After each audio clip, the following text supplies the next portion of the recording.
konsep dan juga falsafah JDT tidak pernah berubah. Polisi. Saya rasa polisi kena stabil. Tak boleh, polisi tidak boleh berubah. Itu adalah benda yang paling mustahak dalam kelab.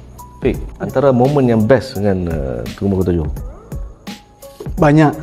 Kita ambil yang hari ni reveal dia tak apa. Terlampau banyak. Yang botol tu, yang baling botol? Mana dia baling botol? Tak ada go. Saya baling fridge. Terlampau banyak. So bagi saya biarlah kita sebagai pemain di sini yang orang kata keep kita punya, you know, if you nak rasa you give performance yang mas sekarang datang sini untuk pemain di pasukan Johor Takzim, tapi you must show yang you relevant ataupun apa orang cakap, you berhak berada di sini. So you boleh tahu untuk main di sini. Tak semua pemain bagus boleh pikul batch JDT. Saya bagi contoh, Gopinathan pada pandangan saya adalah pemain yang very good player.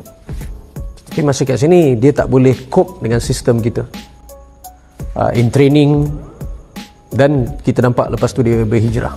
So benda-benda macam gini tak semua pemain boleh main. Saya ingat lagi Luciano Figueroa datang cakap kat saya, bukan senang untuk main dengan JDT because of the level of intensity dalam training dan juga the demand of success untuk pencapaian dan kejayaan.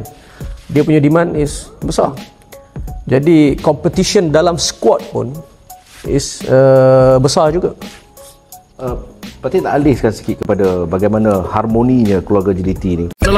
Okay, I know, but why? Raja ni above politics.